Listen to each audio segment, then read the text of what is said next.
First things first, I want to make it clear that this video is going to cover my overall experience with VR, and then my opinion and review of the Valve Index separately. Virtual reality, or VR, isn't a new concept. It's been a slowly growing market, but as of a year or so, the market for and around VR has shot up exponentially, and now is probably the best time to get into it. So if you're new to VR like me, or not really too sure if you should get into it, here are my thoughts and what I've learned to hopefully educate or help you make a decision.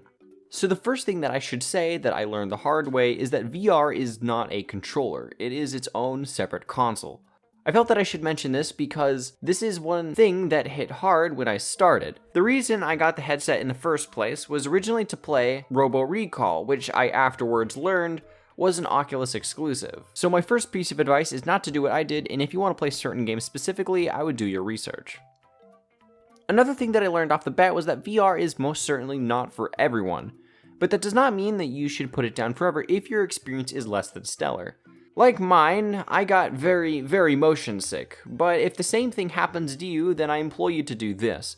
If you feel sick, sit down, take off the headset, and relax for an hour, then come back. Because after playing in small doses, I got used to it and stopped getting sick so quickly. Now, this will not work for everyone, and there are still times where too much happens on screen and I do still get sick, but it is rare and has not affected my overall experience.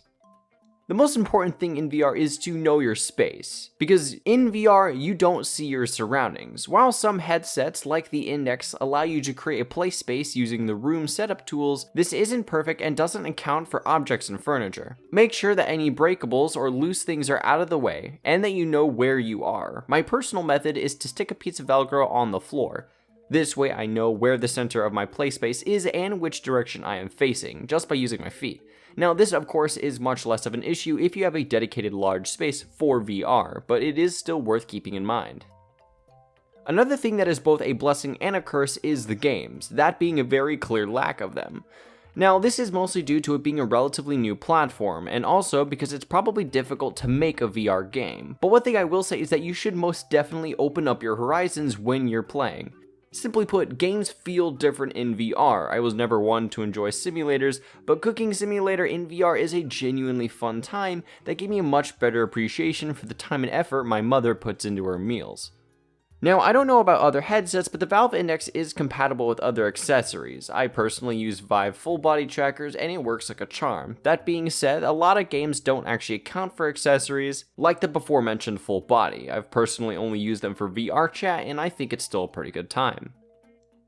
Now, for my last bits on the VR experience, is a warning to new players. This is a very physically demanding way to play games. While sitting modes do exist, most games will still have you moving your arms constantly and sometimes at high speeds.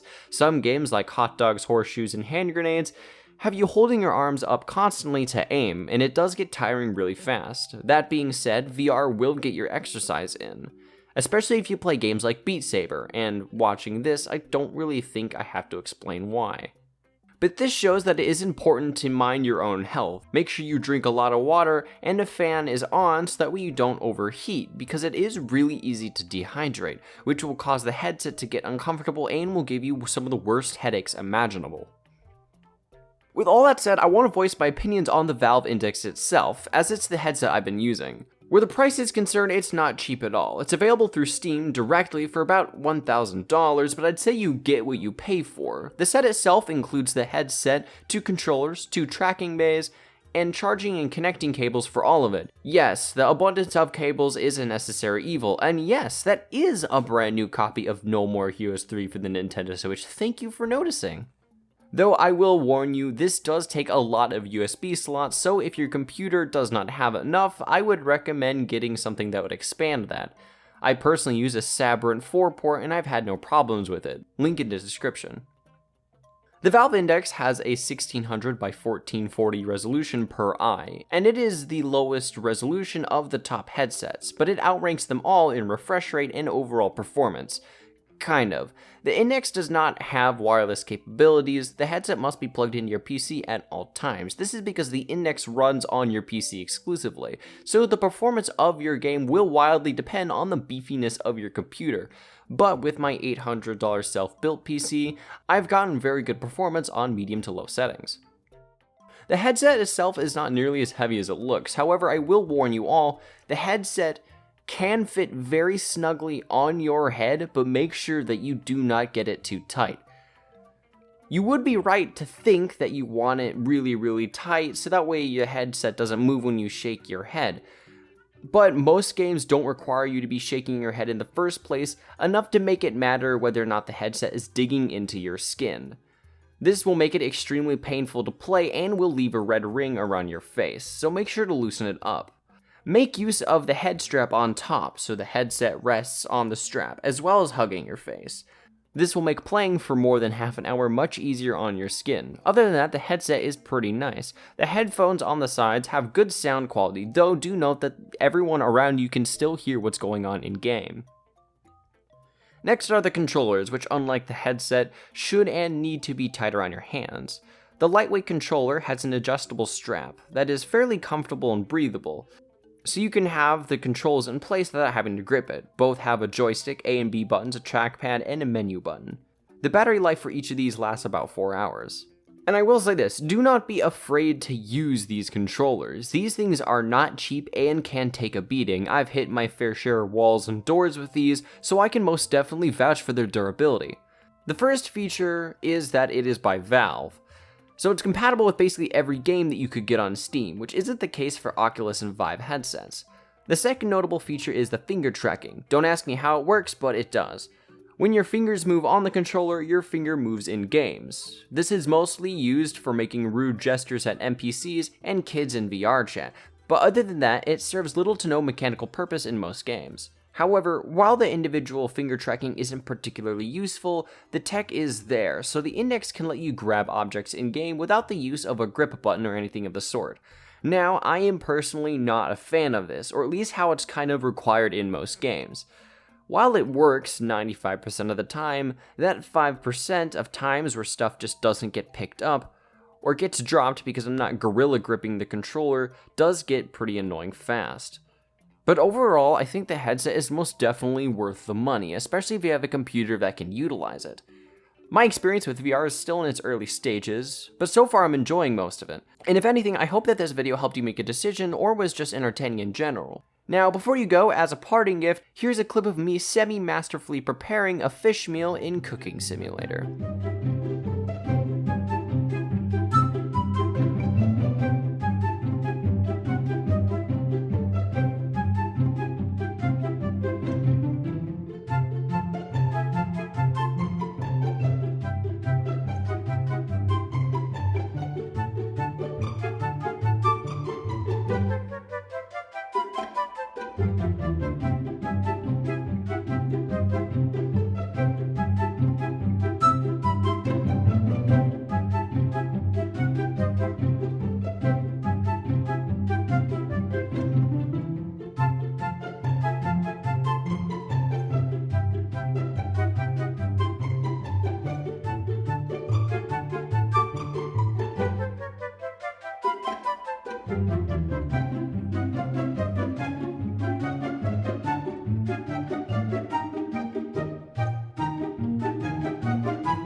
Thank you all so much for watching. If you enjoyed, please remember to like and subscribe. And I am still relatively new to VR, so if you guys have any game recommendations, do be sure to put it in the comments, because I'm genuinely looking forward to playing other new experiences.